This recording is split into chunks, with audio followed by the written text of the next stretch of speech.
Бизде ар түрдүү көз караштагы адамдар бар. Алар убакыт өткөн сайын көбөйүп да жатышат. Ошондой эле алардын арасында бири-бирине кайчылаш пикирлери барлар дагы жок эмес. Биздин коом мындай топторго кандай көз карашта жана биздин адамдар толеранттуубу же жокпу? Бүгүн биз мына ушул теманын алкагында кеп курабыз. Жарым саат бою биз менен бирге болуңуздар. Эфирде ачык талкуу теледолбоору.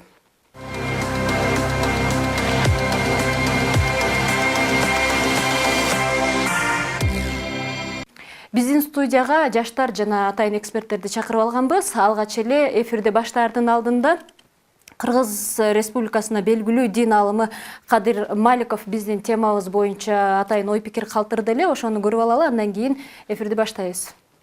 В исламе есть правило такое, основано на конкретном аяте в отношении к другим верам, конфессиям. Первое говорится «ля икраха фиддин», нет принуждения веры. Второе, как относится ислам к неверующим или к другим, да, к атеистам. Сказано сура Кафирун, «Я югаль кафирун», «О вы, которые неверующие». Говорится «Лякум динукум валия дин», «Вам ваша вера, мне моя вера». То есть два принципа. Запрещение критики или оскорбления других религий. Раз.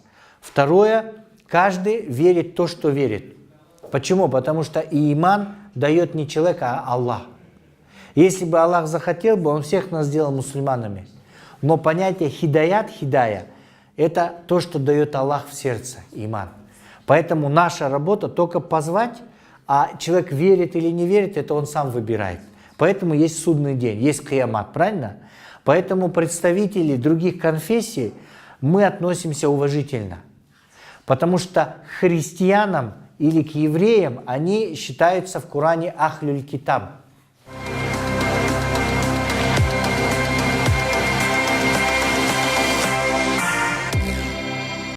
Алгач эле суроону Самидин агай сизге берейин. Деги эле биздин коом толеранттуулук тууралуу канчалык билет деп ойлойсуз? Албетте бул толеранттуулук ислам динибизде Аллах Таалам өзү Кур'ан аяттарында бизге баяндап берип, пайгамбарыбыз алейхиссалам жашоодо көргөзүп кеткен. Эгерде биз ошол динибиздеги көргөзүлгөн аяттарда көргөзмөлөргө толук амал кылган болсок, анда жалпы толеранттуулукту, сабырдуулукту биз кармаган болобуз. Себеби Аллах Таалам Кур'анда айтат: أعوذ بالله من الشيطان الرجيم لا ينهاكم الله عن الذين لم يقاتلوكم في الدين ولم يخرجوكم من دياركم أن تبروهم وتقسطوا إليهم إن الله يحب المقسطين. Бұл аяттын маанисинде Аллах Таалам силер менен дин жолунда жаңжал уруш кылбаган, мекениңерден чыгарбагандарга жакшы адилеттүү мамиле кылуудан кайтарбайт. Албетте Аллах Таалам адилеттүү мамиле кылуучуларды жакшы көрөт деген аят бар. Буга окшогон аяттар Кур'анда көп жерде кездешет, жана пайгамбарыбыздын хадистеринде де кездешет. Эми элибизде, журтубузда Кудайга шүгүр, жылдан жылга аң сезимдери, айрыкча бир диний маалыматтуулук жылдан жылга элибизде жогорулап барып атканга, мурдага караганда элибизде сабырдуулук, толеранттуулук дагы өсүп бара жатат. Айрыкча башка диндегилерге көз карашы, башка айрыкча ала турган болсок, улут аралык көз караштарда, башка дин тутунган адамдарга көз караштарда мурдага караганда элибизде кыйла жылыш бар, жакшылык бар. Дагы көбүрөөк маалыматтарды алып турса, динибизден үйрөнүп турса, абдан эле жакшы болот. Мына ушул эле суроону студияда келген конокторубузга дагы берейин. Биздин коом учурда толеранттуубу? Биз демократиялык укуктук мамлекетпиз. Ошон үчүн адам укугу биринчи орунда турат да. Ошол дин маселесинде да, башка маселеде да ар бир адам өзүнүн укуктары жана милдеттери бар. Бизде айрым проблемалар эмнеден чыгат? Биз жаштардын арасында өзгөчө дин тутунган жана өзүн светтик деп эсептеген, дин тутунбаган жаштардын ортосунда түшүнбөчүлүктөр да бар да. Социалдык сеттерди талдасаңыз, ал жерде дин тутунгандар тутпагандарды баягы бир экинчи сорт адамдай көрүшөт. Ал эми дин тутунбаган светтик деп өзүн эсептегендер дин тутунгандарды бир бокожо көрүшөт да. Бул проблема бар. Себеби муну окуган, маданияттуу, билимдүү адамдардын арасында бул маселе жок. ошо негизинен жаштардын жана динден жана башка укуктук жактан маалыматы аз жаштардын арасында болуп атат да. Ошол социалдык сеттерде ойлойсуң булар азыр эгер жолугуп калышса булар мушташып кетет деп ойлойсуң да. Ушуга чейин барып калышат. Бул негизи эле жанагы адам укугун сактабагандык. Менин укугум качан түгөнөт? Башка адамдын укугу башталган жерде. Анда азыр ушул эле суроого жаштардан да жооп алгым келип атат. Басымдуу бөлүгү ушул социалдык тармактарда кандай абал негизи эле ушундай бири-бирине каршы пикир жазышкандарды сиздер да көрүп каласыздарбы жана аларга кандай таасир бере аласыздар же ой пикирлериңиздер? Эми азыркы учурда жаштар мурунка карагандабы же менин түшүнүгүм боюнча бир аз түшүнүп калышты. Себеби бунун үстүнөн эл аралык уюмдар, жаш активисттер бунун алкагында көптөгөн иш-чаралар өткөрүп атышат жана толеранттуулук деген терминди кеңири таратканы аракет кылып атышат. Себеби толеранттуулук болсо өлкө өнүгө турган, мындай өлкөнүн өнүгүүсүнө өлгө түзө турган бир фундамент түзүп берет болчу. Өлкөдөгү кандай көйгөй болбосун, эгерде адамдар бири-бирине сабырдуу мамиле жасаган болсо, ал көйгөйлөр чечүүчү курал деп айтсам болот.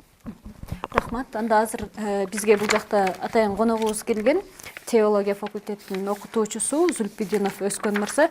Мисалы башка диндерде башка адамдардын көз карашын сыйлоо тууралуу эмнелер айтылат? Толеранттуулук деген термин бул батыштын термини. Батышта келип турат. Мисалы толеранттуулукту түшүндүрүш үчүн алдын согушту түшүндүрүш керек дейт. Анткени толеранттуулуктун пайда болушуна согуш, жек көрүү, бири-бирин өлтүрүү, кырып салуу пайда болгон. Европада католиктер жана протестанттар болуп эки бөлүнгөндө бири-бирин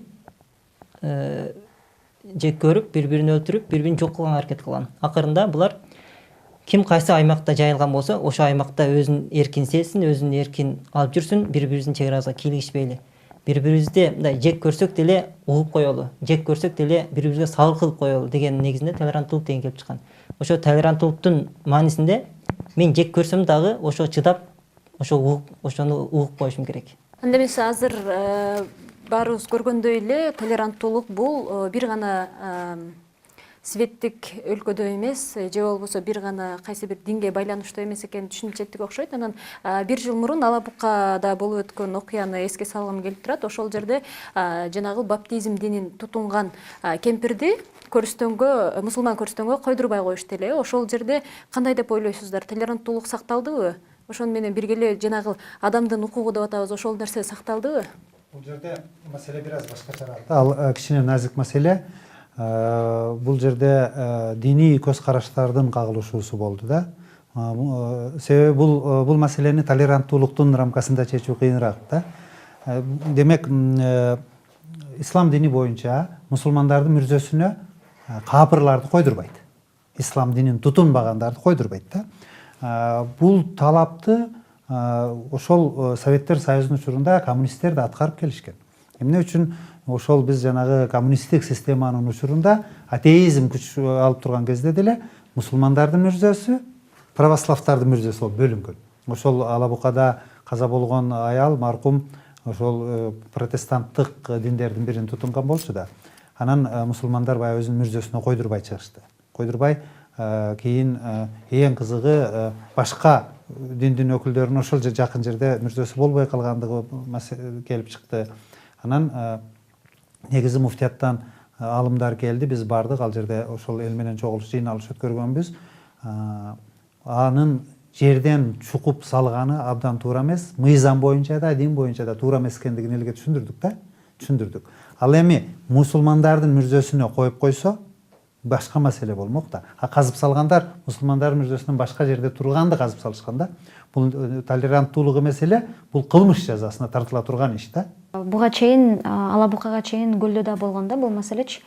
Анан Гүлдө уже прецедент болгон да, анан баарыбыз эле угуп эме кылганбыз, бирок Алабукада болгон нерсе бул деген кандай десем, эмени Кыргызстандын коомчулугун экиге бөлүп жарды да. Бирөөсү билип билбестен туура деп эме кылса, колдосо, экинчилери мындай аябай кайгуу менен эме кылышты да, карашты. Бул деген эмнени мындай кандай эмеге туудурат, ойго туудурат? Бул деген мен ойлойм, биринчиден бул биздин мамлекетибиздин бир колдон караганда мамлекеттин кандай бир ошол жерде ошол кызып жаткан моментте мамлекеттик органдардын ошол жерде бийлик аткаруучулардын мындай бекем туруусу дагы аз болду да. Анткени чара көрө албады деп да айта албайм, бирок ошол жерде мындай чара көрүү моментте бийлик органдардын мындай турганы болбой калды да, то есть аз болуп калды. Мисалы үчүн ошол жерде карап көрсөк, мындай сонун тест болду да бир жагынанчы. Бул коомчулуктун да тести болду, и бийликтин да тести болду да, жергиликтүү бийликтин. Эми ал мамлекет бир чети мурдараак даяр болуу керек болчу бугачы. Экинчиден бир топ объективдүү, субъективдүү факторлор бар экен. Мусулмандардын мүрзөсү бар экен, православдардын мүрзөсү бар экен. Кээ бир жерлерде православдар өзлөрү да койдурбайт экен, каршы чыгышат экен. Болбосо мүрзөлөр алардын менчиги эмес, мүрзөлөр муниципалдык менчик, мамлекетке карайт. Ушул проблемалардын айынан азыр жаңы бир жобонун долбоору иштелип чыгып, өкмөттүк деңгээлде каралып атат. Жанагы мүрзөлөрдө мисалы исламга байланыштуу агым болобу, ар түрдүү уюм болобу, ошол исламый мүрзөдө коюлсун. Ал эми христиан багытындагы диний уюмдар болсо, секторлорго бөлүп, ошол жерге коюлсун. Өскөн Мурза, теолог катары сиз айтып койсоңуз, буга чейинки айткан маегиңизде ошол толеранттуулук жана диндердин ар кайсы көз караштардын бирин-бири сүйлөө тууралуу сүйлөдүңүз эле. Ушул учурда сакталдыбы толеранттуулук? Бул азыр бул жерде эки бөлүп карап атабыз да. Мусулман коомчулуктун конфессияларга болгон толеранттуулугун талап кылабыз. Бул жерде конфессиялар аралык толеранттуулуктан талап кылышыбыз керек да. Мисалы биз протестанттык же христиандык агым катары көрүп койтабыз, бирок алар өзү ара бөлүнүп атат. Мисалы православ чиркөөсүн айтабыз, ал эми протестант чиркөөсүн айта албайбыз. Анткени алар протестанттар өтө көпчүлүк.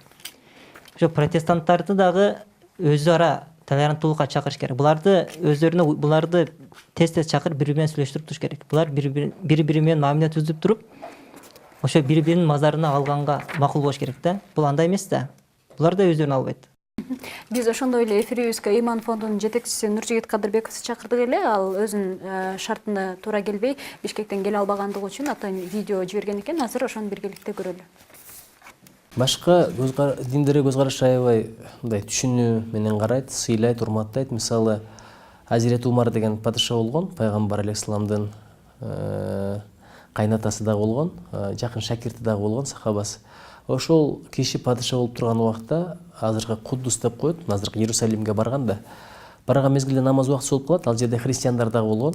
Намаз окуй турган жай болбогондуктан мечитке кирип, биздин мына чиркөөгө кирип намаз окуй бериңиз дегенде окубай койгонда, эмне себептен дегенде, мен азыр падышаңармын. Аркамда дагы сыйлаган эл журт бар. Кокус бул жерге намаз окуй турган болсом, кийин ушул бир адатка болуп калат. Келгендердин баары намаз окуйбуз деп бекерстерген кайсыздык болот. Өзүңөрдүн диниңер өзүңөргө бир суйурмат менен мамиле кылам. Ошон үчүн башка жерге окуйн деп туруп, ушундай суйурмат көрсөткөндө, ошон үчүн ислам дини негизи башка динди сыйлайт, кадырлайт, эч качан кемсинтпейт. Текебердикти жаман көрөт. Мисалы меники туура, сеники туура эмес деген бул текебердик.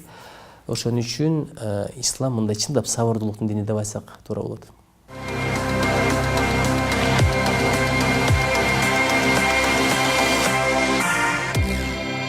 Ошондой эле мынакей пикирин дагы угуп алдык. Эми биз кийинки баскычыбызга өтө турган болсок, бүгүнкү күндө жашообузга кирип келген интернет жана анын таасири, анын ичиндеги толеранттуулук тууралуу сөз кылалы.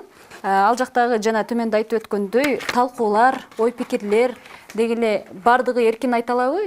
Негизи интернетте карай турган болсок, негизи эле дин боюнча же башка маселе боюнча карай турган болсок, кагылышуулар, эки тараптуу ой пикирлер абдан эле көп да. И ошол жерде ар ким өзүнүн деңгээлине жараша эме кылат экен. Алардын көпчүлүгүнүн ой пикирлерине карай турган болсок, толеранттуулук чындыгында эле бул жак айткандай жаңы термин экенин ынанабыз. Ал эми көпчүлүк азыркы жаңы элер көпчүлүк ушул толеранттуулук боюнча көптөгөн ушундай азыр ачык талкуудай көптөгөн эмелерди, көрсөтүүлөрдү же болбосо иш чараларды уюштурса жакшы болмок деген оюм бар да. Жаштар дагы жооп берип койсо, сиздерге мисалы үчүн интернеттен кимдир бирөө комментарий жазып аккаунтуңуздарга ал жака өзүнүн бир терс пикирин калтырып койсо, сөзсүз жооп беришиңиздер керекпи же дароо өчүрүп кутуласыздарбы же эмне кыласыздар ошондой учурларда? Чоң рахмат, эң сонун суроо болду. Чынында биз азыркы жаштар сөзсүз интернет барактарында же болбосо коомдук сайттарда жүрөбүз. Чынында андай комментарийлер болуп турат, андай ой пикирлерди угуп турабыз. Бул жерде ага кандай жооп бериш адамдын өзүгө байланыштуу. Адам ошол эгер өзүнүн деңгээлине жараша жооп берет да, эгер суроо же болбосо ой пикир жакшы мааниде айтылган болсо, ага кошумча эме болот. Эгер терс мааниде айтылган болсо жөн эле калып кете беребиз. Мен өзүмдүн жекече өзүмдү айта кетсем, мен жөн гана жооп бербей калтырып коемун.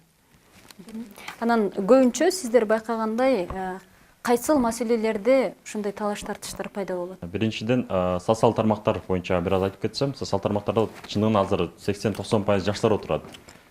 Жаштар көбүнчө мындай топтолгон жерде, чогулган жерде баардыгы кооз сүйлөйт. Толеранттуу болушубуз керек, андай болуш керек, жакшы болушубуз керек деп.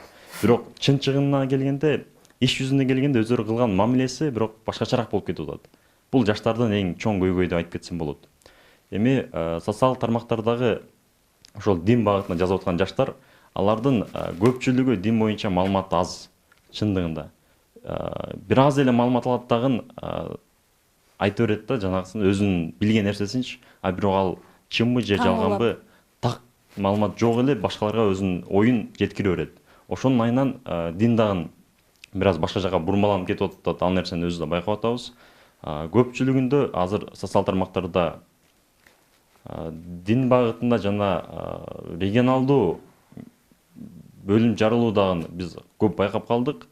Бул Бишкекте сиздер байкасаңыздар керек, социал тармактарда Facebook'тан бул көп жолу чыкты. Бизде мен эме кылам, кошулам, бизде баарлашуунун маданияты жок. Биз деген мындай кичине эле мындай башкача ой айтылса, сразу биз деген жанагы личностько өтүп кетебиз да. Сен эчтекени билбейсиң, сен тупойсуң, кафирсиң, сартсың, там ура патриотсуң, жарма патриотсуң и так далее. То есть сразу биз бири-бирибизди жаман сөздөр менен урушуп баштайбыз да. А бул деген эмненин белгиси? Бул деген ошол маданияттын, баарлашуунун маданиятынын жоктугу. Бизде деген ошол эле үйдө эгерде көбүрөөк мындай кайчылашып спорлошсоң да, мисалы үчүн, ошол үйдөн же болбосо мектепте ошол маданиятты бизге үйрөтсө, балким азыркы учурда биздин баарлашуубуз ошол эле социалдык тармактарда башкача болмок да. Көбүнчө биз деген личностька эмес, мисалы үчүн там ошол эле светтик адамдар, она завернутая или у него борода на аватарке, значит, ошон үчүн ал деген радикал деп да, сразу андай эмес. Биз көбүнчө внешний факторго эмес, а именно ойдун маңызына балким көбүрөөк мындай маани бермекпиз да.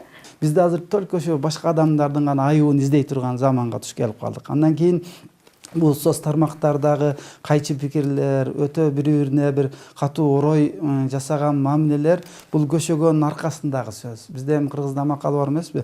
Өңдү көрдү жүз тайды депчи. Качан ошол адамдар беттешип калган болсо, ошол соц тармакта көрүнбөй туруп алып урушуп алган, көрүнбөй туруп алып айтышып алган нерселер жок. Бетме-бет келгенде алардын баардыгы жап-жакшынакай болуп, өңдү көрдү жүз тайды, жакшы мамиледе болду. Мен да өзүм күбө болдум.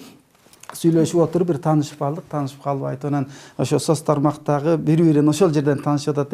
Сен түкүн белең, сен палан белең деп туруп анан кечирип кой, өткөндө мен эми сени көрбөй эле тааныбай эле мынандай сөздөрдү айтып салдым депчи. Бирок ал тиякта ушундай боло бериши мүмкүн, бирок беттешүүгө келгенде, жолугушууга келгенде дароо адамдардын өңү өзгөрүп, бири-бирине жакшы мамиле пайда болуп калат экен да. Биз ушу толеранттуулук жөнүндө сүйлөгөндө мындай болуп атат да, биз Кыргызстан айрыкча жалпы алгым келет.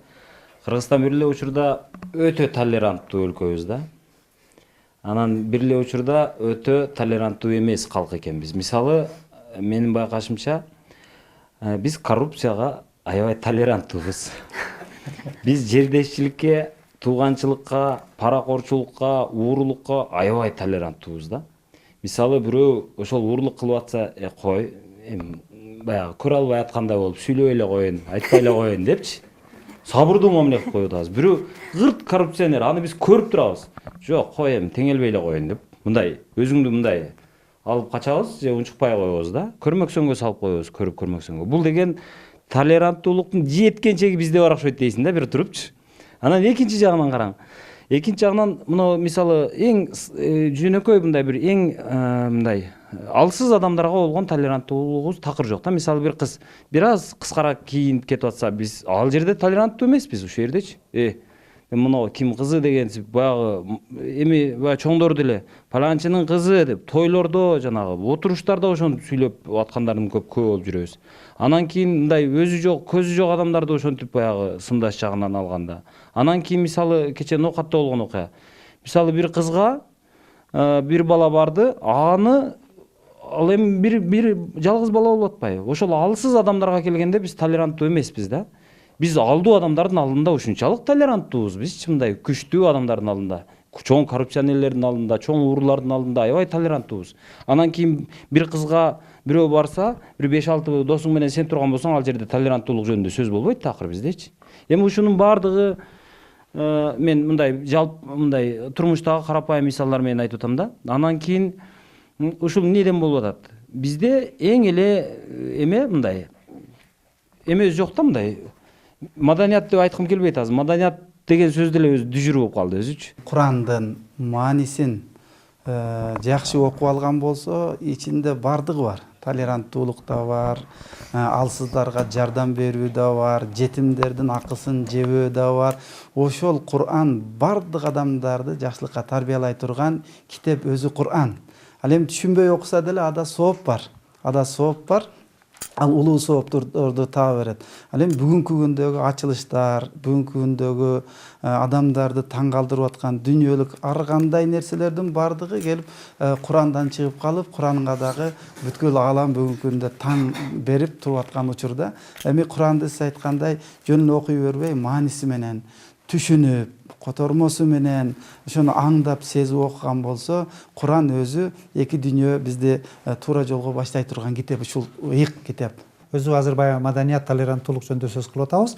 Көптөгөн окумуштуулар маданият деген сөздүн башаты катары, келип чыгуусу катары ушул Мадина шаарын алышат. Алар менен Мухаммед пайгамбар келишимдерди түзгөн, алар менен жакшы ынтымакта жашаган, соода сатыкты үйрөткөн, алгачкы исламий мамлекет пайда болгон, адамдарга, башка диндин өкүлдөрүнө жана дин тутунбаган адамдарга кандай мамиле кылууну үйрөткөн. Ал баардык жагынан келип ушундай бир жакшы жаңы коом, жаңы формация пайда болгондуктан мадани деп ошол Мединада болгон окуя, мединалык салт, мединалык тартип деген нерселер келип туруп мадани деген сөз менен келип туруп анан дүйнөгө тарап кетти маданият деген сөз деген көп пикир бар да. Демек, толеранттуулук деген бул маданият, толеранттуулук деген чыдамкайлык эле эмес. Толеранттуулук деген сыйлоо болуш керек. Башканы сыйлоо, башканын укугун сыйлоо, көз карашын сыйлоо, жүрүш турушун сыйлоо, кийимин сыйлоо. Бир жолчан кыз дискотекада жүргөн болсо, ал жөнүндө оюн жакшы болсун дейт. Башка айланасындагы кыздар жол салган эмес. Дискотекада бир эле жол салган кыз жүрөт. Значит, бул ал жөнүндө оюбуз жакшы болуш үчүн бул кыз алдың жол салбай дискотекага келип жүргөн экен. Бүгүн жол салып келди, бара-бара эми жол салгандан кийин келбей коет дискотекага деп жакшы ойдо калып кете берели. Сыйлайлы бул жол салган кызды дегендей. Ошол эле сыяктуу жанагы бир эле Куран окуп, башка китепти окубай калыптыр дегенде бир оюмду айткым келет. Эми Куран окуду, эми башкасын дагы окуйт иншалла. Себеби Куранда бардыгы бар. Бул жерде акелердин сөзүгө кошулуп кетем. Куранда бирөөнүн акысын албоо, илим алыш 5тен кабырга чейин фарз деген бар. Куранды окугандан кийин бара-бара секин-секинден жанагы чубак ажы 5 тонна 5 эмени окуган болсо, ошол эме деңгээлге жетет жанагы бала. Чынында биздин көз карашыбыз, коомдукка көз карашыбыз мүмкүн болушунча жакшы, позитивный болсо кана деген. Чоң рахмат. Жогоруда сиз айтып өткөндөй окуп атабыз, үйрөнүп атабыз, кылыш керек экен, жасаш керек экен, бирок качан жасалат? Негизи коомчулук ошол нерселерди ишке ашырып атабы же жокпу? Сиздердин ой пикириңиздер? Биз эл аралык толерант фондунан келдик өзүбүз. Биз ошо проект боюнча бир топ иш-чаралар өтөт. Ал именно ошо толеранттууга чакыруу боюнча мына сиз айтып кеткендей кийим кечесине, көз карашына, динине, ошондой эле өзү толеранттуу дегени бирөөнүн көз карашы, динине, анын улутуна карабай уважать этиш керек, сыйлаш билиш керек да. Биздин проекттерибиз биринчиси ошо кийим кечелер көрсөтмөсү болду. Дебаттар өттү көп эле. Анан Так, нелер өттү, мотивационный встречалар өттү. Анан акыл таймаш ошо толеранттуу боюнча жаштар ичинде не деген ойлор чыкты деген боюнча акыл таймаш өттү да. Мындай карасак, жаштарды көп эле аз эмес, көп эле билет толеранттуу не дегенди. Ошо аз гана кичине адамдар, билбеген адамдар тартып кетет да бир жакка. Ошо социаль тармакта дагы биз толерант KG деген хэштег ачканбыз. Кыргызстан боюнча Бишкектен, Жалал-Абадтан, Баткенден сүрөттөр келет. Ошо активисттер иш-чаралар өткөрүп, бардыгы жөнөтүшөт. Ошо жерге түшкөндө биз дагы тартып, өзүбүздү страничкага чыгарабыз да. Мындай айтканда, Кыргызстанда көп эле активисттер бар. Ошо именно ошондой иш-чаралар, толеранттууга чакыра турган иш-чаралар өткөргөн. Демек, эл аралык уюмдардын долбоорлору атайын ушул боюнча иш алып барып жатыптыр. Ал эми Өскөн мырза, сизге суроо, ушул мамлекет тарабынан ушул улутка, бирөөлөрдүн көз карашына динге болгон басымдын алдын алуу боюнча кандай иш-чаралар уюштурулат, же балким жогорку окуу жайларда же мектептерде атайын окуу пландары киргизилеттир? Мен кандай кылып аткандан максат эмес, кандай кылыш керек ошонун жагын кичине тотоло кетсем. Мисалы, биз үчүн эң кооптуу болуп турганы учурда диний радикализм катар биз коркуп атабыз. Диний көз караштар диний ааламда, дин чөйрөсүндө көз караштардын кагылышуусу болуп атат. Биз мусулмандар катар башка диндерди сыйлашыбыз керек деп бул жерде туура сөз айтып атабыз. Бирок ошо диндердин ичине да кирип көрүшүбүз керек. Алар исламды канчалык сыйлап атат.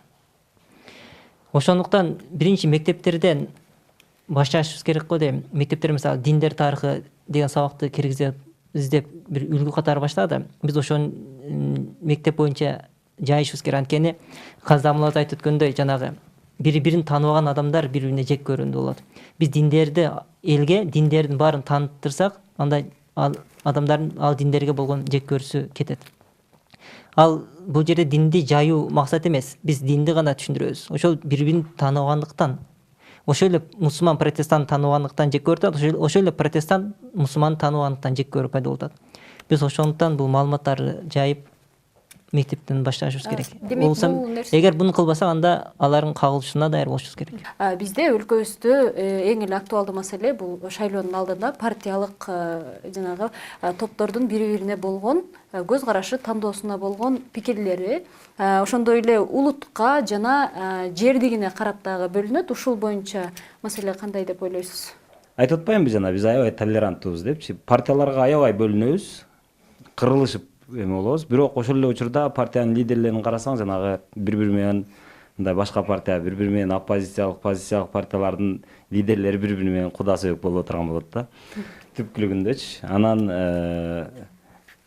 ушул жагынан алганда, кандай десем, бизде мындай бир реалдуу каршылашуу, реалдуу бир радикалдык пикир деле жок өзү негизичи. Бизде айтып атпаймынбы жанагы билимсиздиктин айынан ушул коркоктук бар да. Коркок адам эч качан принципиалдуу бирдеме менен каршы күрөшпөйт. Ал болгону ошол жанагы топтор менен эле жүрө берет сүйлөлүпчү. Биз азыр ошол эле эмеде жүрөбүз азыр, мындай кандай карасак. Мындай бир топ болуп нары сүрсө нары сүрүлүп, бери сүрсө бери сүрүлүп коюп элечи партиялардын курмандыгы болуп. Жүзүндүнү көрөлү, бизде толеранттуулук боюнча атайын долбоор менен иштеген жаштарыбыз бар экен. Алар ар кайсы диндердин атайын ойлорун алышкан экен. Толеранттуулук боюнча кандай пикирде экени тууралуу. Негизинен дүйнөдө көптөгөн диндер бар. Ошол диндердин бири-бирине көз карашы кандай болду экен? Бир динди тутунган инсан экинчи динди тутунган инсанга мамилеси кандай болуусу зарыл? Пайгамбарыбыз айтып атат: көңүл бургула, кулак салгыла. Кимде-ким келишим боюнча мусулмандардын жеринде жан башынан алынчу салыкты төлөп жашап жаткан башка диндеги адамга залымдык кылса, же анын колудан келбеген, күчү жетпеген ишке аны мажбурласа, ау ахада минху шай'ан бигайри тиби нафсин, же анын ыраазычылыгы болбой туруп бир нерсесин алса, фа ана хаджижуху яумал кияма, анда мен кыямат күнү анын таламын талашуучусу боломун деп айтып атат. Кого-то не принимать, отторгать, проявлять какой-то негатив, агрессию или отторжение по какому-то признаку христианин просто не может. Вот, если он истинный христианин, не только по званию, но и по духу. Биздин мамлекеттин конституциясында дин тутунуу бул эркин болуп келет. А бирок дин буга өзү жол береби? Құран-ы Кәрімде Алла Таала ла икраха фиддин, астағфирулла, динде мажбурлоо жок деп айтылат. Бұл дегени башка бирөөнү ислам динине мажбурлап киргизүү жок деп айтылат. Алла Таала пенделерди өз ыктыярына койгон. Ислам иманды кабыл алууда чын жүрөктөн өз ыктыяры менен кабыл алуусун шарттайт. Так как Бог любит человека и сотворил его по образу и подобию своему, Он ему дал как раз-таки вот этот высший дар. Дар разума и дар свободной воли. И вот свободной волей человек сам имеет право выбирать, каково его отношение к Богу. И, соответственно, какой религии он принадлежит.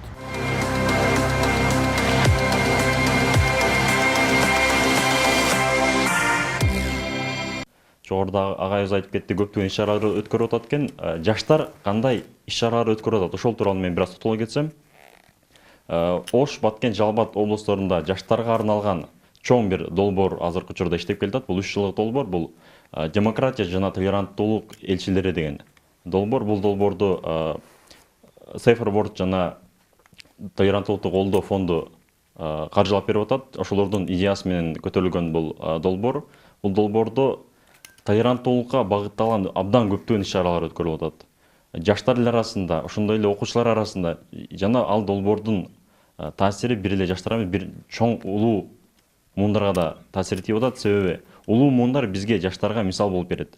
Улуу муундар өздөрүн кантип алып жүрсө, жаштар аларды көрүп үйрөнүп атабыз. Ошондуктан биздин долбоордун алкагындагы инициативалар бардыгына таралган. Ушул мусулмандар арасында жашаган башка диндин өкүлдөрүнө эгер алар ошол салыкты төлөп жашаса, алар коопсуздугун капсыз кылат деп. Бул исламий негизде түзүлгөн, исламий негизде жашаган мамлекетке тиешелүү нерсе. Биз адилет мамлекетпиз, биз светтик мамлекетпиз. Биз Кыргызстан бардык диндерге бирдей мамиле кылган мамлекет да. Биз бул нерсеге басым жасабашыбыз керек. Биз адам укугу, динге мажбурлоо жок. Ар бир адам эркин деген позициядан карашыбыз керек биринчиден. Экинчиден, мына ыйык Куранды мисал келтирсек, Кудай, Аллах бир гана мусулмандардын Кудайы эмес да. Мисалы айтылат, Нас сүрөсүндө айтылат, Раббин нас, Маликин нас. Жалпы адамдардын Кудайы. Адамзаттын Раббиси. Адамзаттын ээси деп атат да Кудайды, жалаң мусулмандардын Кудай эмес да. Демек, бардык адамзаттын укугун коргой билишибиз керек, бардык адамзаттын укугун сыйлай билишибиз керек. Биз жанагы буга чейин эч ким ушул жаштар менен иштебеген, эч кандай бир долбоор же болбосо эч кандай бир мамлекеттик орган иштебеген жаштар менен иштеп жатабыз дагы. Анан көбүсү жанагы орусча айтканда под риском деген бар да, в зоне риска деген жаштар. Бул деген кандай бир кандай десем, мындай бир жаман тарапка ооп кетүү мүмкүнчүлүгү бар. Жаман тарапка ооп кете турган мүмкүнчүлүгү бар жаштар менен иштегенде мындай болуп атат да. Алар менен сүйлөшсөң, алар менен баарлашсаң, баары эле жаштар ооба туура дейт, окуш керек дейт, китеп окуш керек, ал кылыш керек дейт. Бирок эң негизги нерсе зачем? Да, эмне максат менен мен окушум керек да. То есть, мисал үчүн алар мисал көрүп атат да, Крим авторитет, же болбосо какой-нибудь спортик айылында китеп окубай эле сонун авторитетте жүрөт, ифтардан чыкпайт, мисал үчүн да. Баары чакырышат, анан ошону көрөт дагы, анан кийин мисал үчүн китеп окуганды көрүп, китеп окуп деле адам болуп кетпеди. Лучше мен мына спортивный клубка барып, ошол жерде машыгайын деген. То есть мен эмнени айткым келет атат? Туура биз мындай рецепттерди бергенден алдын биз мындай биринчиден жаштардын өзүнүн үнүн угуш керек экен дагы, анан экинчи жагынан биз деген мотивация беришибиз керек экен да. Бул деген мынандай реалдуулук бар, анан мынандай реалдуулук бар. Эгер мынаны тандасаң, туура азыркы жашооң балким жакшы болот 5-10 жылда. Бирок стратегически карасаң, 20-30 жылда карасаң, китеп окуп сен башка адамдар менен баарлашып, сен канчалык көп досторду артырсаң, канчалык алардын арасында ар түрдүү жактан келсе, мисалы үчүн бир эле мусулмандар эмес, ошол эле орустар, католиктер менен, православтар менен, баптисттер менен аралашууну билсең, ошондо сен чоңураак ийгиликке жетесиң деген мындай биз кандай десем мотивация беришти үйрөнүшүбүз керек экен да чоңдорчу.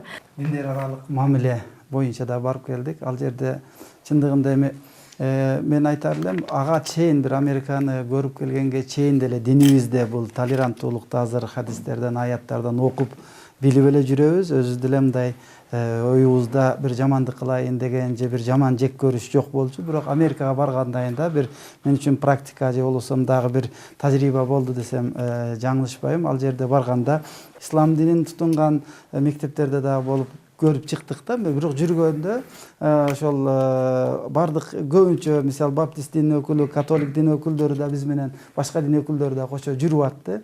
Анан жүргөндө аралаш бири-бирине болгон мамилеси. Университеттерге барганда барсак бир эле класста бир жүздөгөн окуучуларга лекция өткөндө католик дининен бир адам, ислам дининен бир адам келип, балдардын суроо талабына, эгер ислам дининен суроо түшсө, бу мусулман дин алымы жооп берип, эгер католик дининен же башка диндерден түшсө, тигиси жооп берип эле сабактарда да бирдей алып барып аткандарын бизге ушундай көргөздү да. Ал жерде да биз көрүп аябай таасирленип келдик. Эч бир жек көрүү, бирине болгон. Ошондой эле мени таң калтырган атайын ошол католиктердин чиркөөсүндө дагы жума күнүндө бир чоң залы бар экен, аны жумага уруксат берет экен. Бирок арендасын төлөп коюп, мусулмандар келип ошол католиктердин чиркөөсүнүн чоң залында жума намаз окуп кете беришет экен да.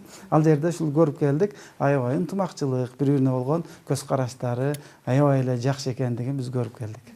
Жогоруда өзүңүздөр көргөндөй эле, толеранттуу, билимдүү коомду пайда кылуунун жолу мындай алып караганда жөнөкөй эле экен. Кантип?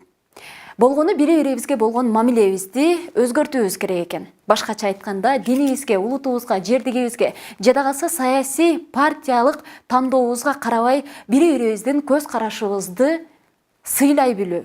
Мына ошондо көз караштар кагылышы дагы жок болот экен. Мына ушуну менен биздин эфирибиз аягына чыкты. Кийинки берүүлөрдө жолукканча аман болуңуздар. Жарым саат бою сиздер менен Альмира Абидинова болдум.